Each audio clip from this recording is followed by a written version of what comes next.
یہ عمارتیں، یہ دارالسلام، یہ تمام چیزیں کب آباد رہیں گی؟ کیا جذباتی تقاریر سے آباد رہیں گی؟ نہیں، آپ کے اتحاد سے آباد رہیں گی، آپ کے سیاسی شعور سے آباد رہیں گی، آپ کے متحدہ ووٹ کے استعمال سے آباد رہیں گی۔ اسی لیے میری آپ سے گزارش ہے کہ آج میں ان طلباء اور طالبات کو راست آپ سے مخاطب ہو کر آپ سے کہہ رہا ہوں، خوب پڑھو۔ خاص طور سے میری ان بیٹیوں سے کہہ رہا ہوں کہ تم اگر پڑھو گے تو تمہارے ایک کے پڑھنے سے نہ صرف آپ کے گھر میں ایک چراغ روشن ہوگا علم کا، بلکہ اگر کوئی ہماری بیٹی تعلیم یافتہ ہو جائے گی تو کل وہ کسی کی بیوی بنے گی انشاءاللہ تعالیٰ، ایک نیک آدمی کی، کل وہ کی ماں بنے گی انشاءاللہ تعالیٰ۔ اور جب وہ ماں تم بنو گے تو تم اپنی اولاد کو علم کے زیور سے آراستہ کرو گے، تم ان کو علم کی اہمیت کو سمجھاؤ گے۔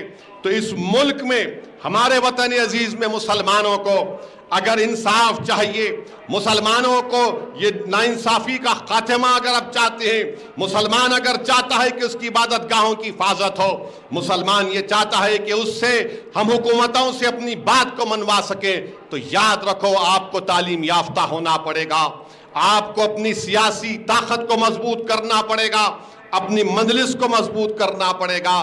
تو یہ تمام چیزیں آپ اپنے ذہن میں رکھیے، اور انشاءاللہ تعالی یہ آج مجلس اتحاد المسلمین کی جانب سے جو آل ان ون ڈسٹریبیوشن کیا جا رہا 8000 پورے تلنگانہ میں، میں امید کرتا ہوں کہ یہ آپ تمام کے لیے فائدہ مند ثابت ہوگا۔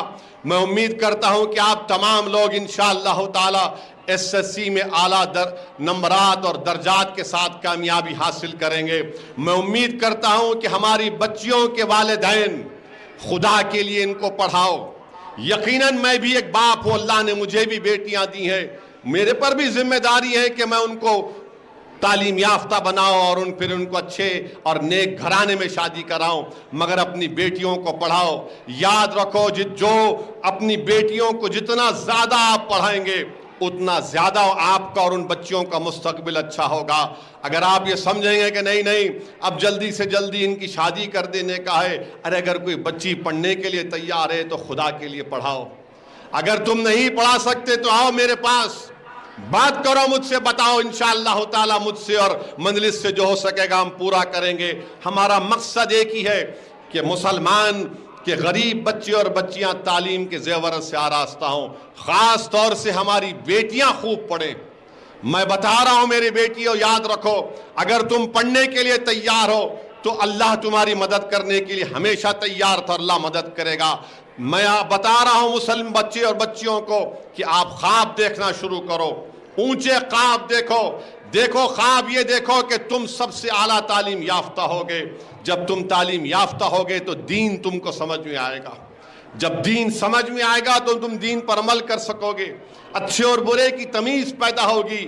ارے دین اسلام میں توحید کو سمجھنا بہت ضروری ہے۔ کیا جاہل توحید کو سمجھ پائے گا؟ نہیں سمجھے گا۔ پڑھے لکھے لوگ ہی توحید کے پیغام کو سمجھیں گے۔ قرآن کا میسیج کیا ہے اس کو کون سمجھے گا؟ تعلیم یافتہ سمجھے گا۔ رسول اللہ صلی اللہ علیہ وسلم کی سنت کو کون سمجھے گا؟ اگر آپ علم حاصل کریں گے، علماؤں کی محفل میں بیٹھیں گے تو یہ سب چیزیں ہم ان پر کامیابی حاصل کر سکتے ہیں۔ بہرحال مقصد ایک ہی ہے کہ آپ طاقتور بنیں، آپ کامیاب ہوں دین اور دنیا میں، تاکہ آپ ہمارا مستقبل ہے، اور جب آپ مستقبل آپ کا ہوگا تو ہماری ذمہ داری ہے کہ آپ کو علم کے زیور سے آراستہ کریں، آپ کو طاقتور بنائیں۔ اور مجلس کے جتنے بھی مخالفین ہیں یہ صرف اور صرف گالی دینا جانتے ہیں، تعمیر کا کام ان سے نہیں ہو سکتا۔ ہاں، چندے کرنا، غریبوں کو لوٹنا، باہر سے پیسہ منگوانا اور اس کے بعد شوبازی کرنا، مجلس کے جو ادارے ہیں، کروڑوں اربوں روپے کے ادارے ہیں، یہ آپ کی اتحاد کی نشانی ہے۔ اپنے اتحاد